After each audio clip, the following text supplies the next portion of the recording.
Well, it's KCGI coming live from EXPCon Miami, Florida. I'm Holly Mabery. I'm your Senior Vice President of Brokerage Operations. It's new, it's now, it's next. It's buyers. How are we elevating? What does it look like? And with me today, I'm so excited for this. We've got the incomparable and unstoppable from the great state of Florida, Beth Silverman, buyer investor strategist, multi-year icon, but not to be outdone from the great state of Texas, because we all know everything is bigger in Texas. Mikki McDougal, multi-year icon, state past chair and current member of the National Agent Advisory Committee. Ladies, what's shaking? How you doing? Happy to be here. Yeah, so, okay, buyers, there've been a few changes, couple. Now, Mikki, what I love about your business is you are like 75% buyers and investors, but walk me through, like, a lot of folks were losing their minds this summer. How did you stay so calm and cool? What did that really look like for you? I always look cool, calm, and collected. I have 75% business representing buyers because I teach everyday people how to build wealth by leveraging the housing market as the vehicle. So I've been doing this for so long, this level of work and value that I provide to my clients, there was no way that I was gonna let a listing broker determine my worth. So I had to. Wait, stop right there. Wait a minute, like for our listeners out there and everybody live, like, have you ever let somebody determine your value? I think back in the day, as a buyer agent, we were taught years and years ago that whatever the co-broke was just what it is.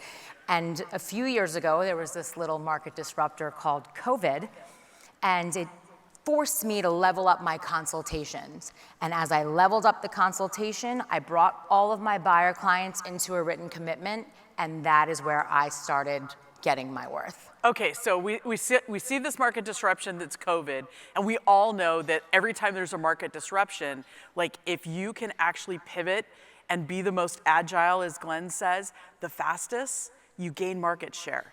Mikki, you're doing things in Texas that are blowing my mind. So will you talk a little bit about what's going on in your business? Yeah, absolutely. So I'm primarily a heavy listing agent. And quite frankly, when August 17th was fastly approaching, I thought, that's it, I'll never work with another buyer. But now I'm having so much fun representing the buyers, and I'm actually making more money and representing my clients more wholeheartedly and enjoying the hell out of it.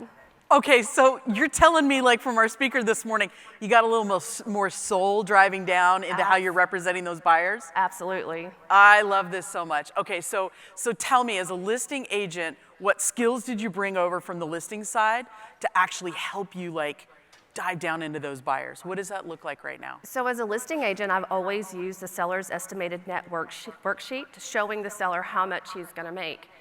And I'm still making that presentation because ultimately that's all a seller really is worried about, right? Like how much are they gonna put in their pocket? But now in representing the buyers, I'm also preparing a seller's estimated net sheet and presenting that with my offer. Asking. I was gonna say, why are you doing the other agent's work? Because I don't want the other agent messing things up. Wait, everybody write that down. Yeah, so you don't want the other agent messing things up, so you're gonna assist them, you know, by giving them a little extra. Right, it's just one extra form. I ask them to call me before they present the offer, and I explain to them it's the normal fees, you know, your escrow, your prorated taxes, all the things. Present my request of my buyer's compensation. Show them what they'll net. I love this. So Beth, with investors, you are so focused and you've created this culture where people, because a lot of folks, they think investors are flighty. Mm-hmm. And you're not gonna work with me without a written commitment. I'm monogamous, not monogamish. At the end of the day, if you're not getting paid, it's just a hobby. So level up your consultation. COVID taught me to make all my consultations over Zoom. I was wasting time commuting, parking, and gas. I was being interrupted by a barista or people coming in and out of the office. COVID taught me to take everything over Zoom and hit the record button so both people can be present. I added an AI bot, and then COVID also taught me to take my consultation packages digital. I was wasting a lot of money branding, printing generic buyer, seller, investor packages. I created a knowledge-based library filled with Google Docs and videos, and during that Zoom consult, I used the chat box feature to drop all of the links, creating my value. At the end of the consultation, I bring the client to a written commitment. Because of the fact you said you want to buy your first income property, I recommend signing my exclusive buyer broker agreement so that I can counsel and advise you on the properties I specifically curate to help you achieve that goal. And if that sounded like it rolled off my tongue like your Starbucks order, it's because I have time on task practicing the scripts so that I'm so confident and comfortable getting the client to sign. I love this so much, right? Give it up. Because so many times we're afraid to sound scripted. Anybody afraid to sound scripted? It's okay, this is a friendly group. What I will say with you this is, Beth, how long did it take you to get to that point where it was like a Starbucks order? So I've been leveling up my Zoom consult since COVID. So it's been 4 years, and the knowledge-based library, I keep adding to it, because there's a big difference between a first-time buyer versus somebody who's buying their 5th Airbnb with me. So all these little knowledge-based docs that I've made, my latest one is called What in the NAR, and it's a great story that explains commission versus decoupling and negotiating our compensation and why now is the most exciting time to buy with me as your agent. I love that. Anybody want to just give her the money right now? Like, let's just make this happen. So Mikki, you're in Texas, wildly different market from Tampa, right? Like you're out in West Texas. So folks are doing stuff on a handshake and life changed. Right. What does that look like right now? Is you're consulting, maybe you were working with buyers pre-August 15th, and now they're coming back and being like, hey, I'm ready. What does that look like right now? Right. I actually had that exact thing happen, Holly. I have a buyer who was actually under contract in April, and for whatever reason, they backed out, and they said, we'll call you later this summer. I said, okay, but there's some changes being made, and you might have to pay my buyer agent compensation. Just keep that in your back pocket. Well, sure enough, I believe they called me on August the 15th. I'm like, really? So it gave me the perfect opportunity to have that conversation with them. I said, look, my compensation, my fee is 3.4% of your sales price. I'm going to ask the seller to pay that, but in the case that they don't, that's going to be added to your closing cost. He said, okay, cool.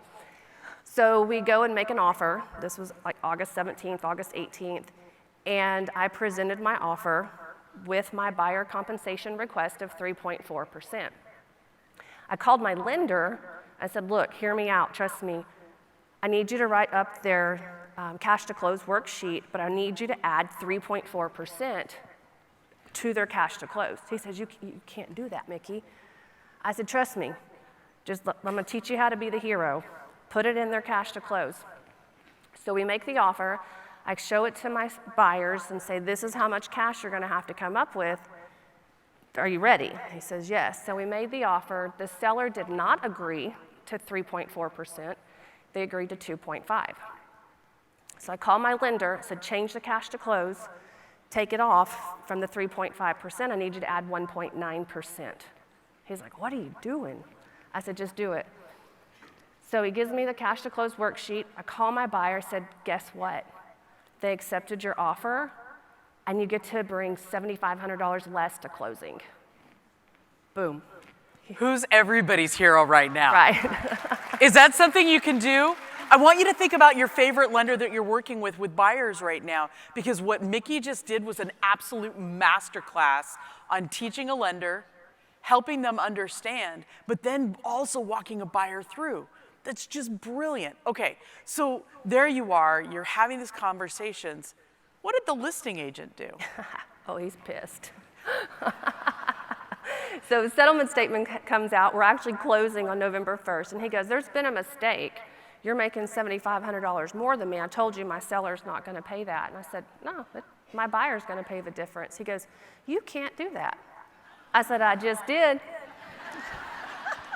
It's not bad to be Mikki McDougal today. I'm just saying. So Beth, I'm looking at Florida, and you all have had a series of crazy storms that have impacted your market.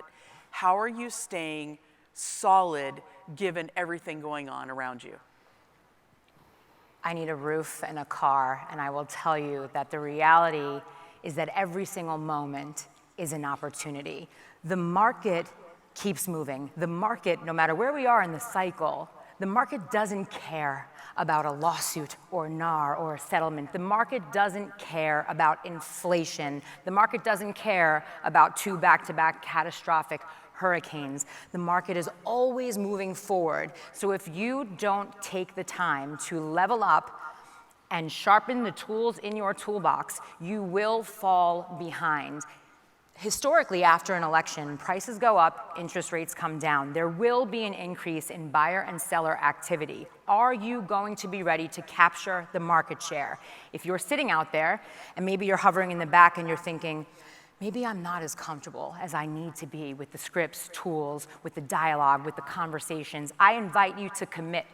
Recommit every single day to getting comfortable and getting great at the things that right now seem a little scary. How do we dive in? Agent toolkits, your state brokers, your leadership team, your mentor. Ask a buddy.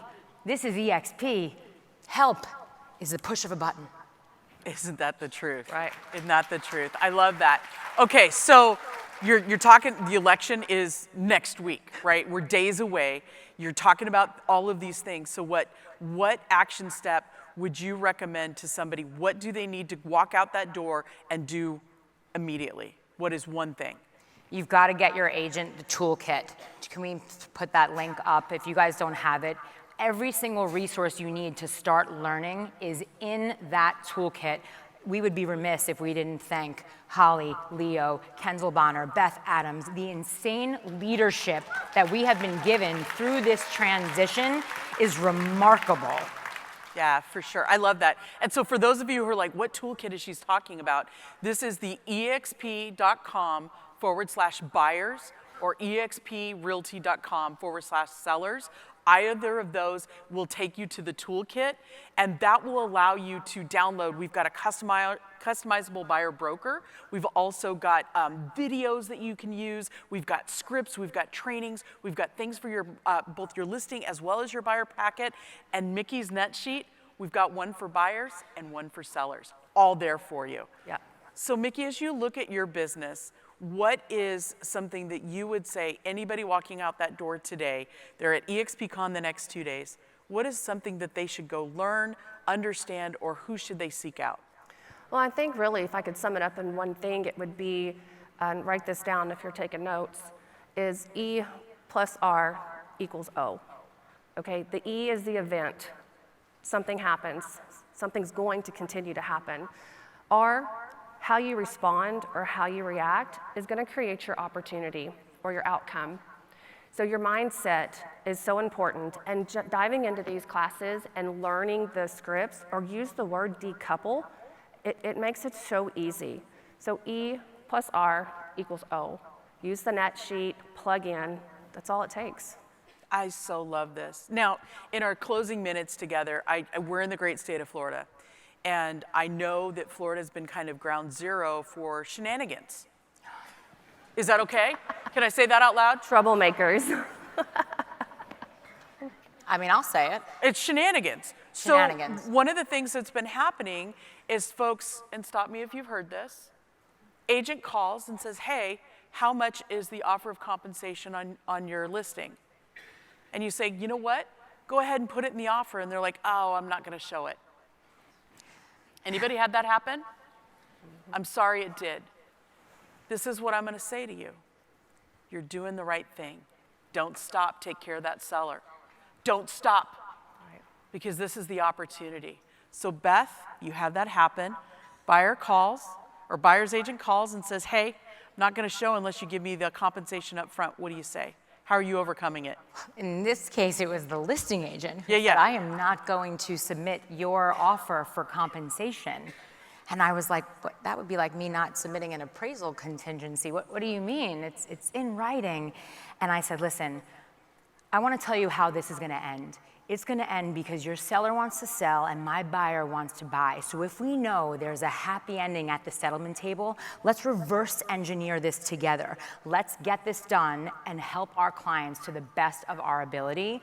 I want to say to our agents, communication is key, but communicating with compassion to the agents on the other side who don't necessarily go to EXP and don't have access to the training and tools and dialogue that we have.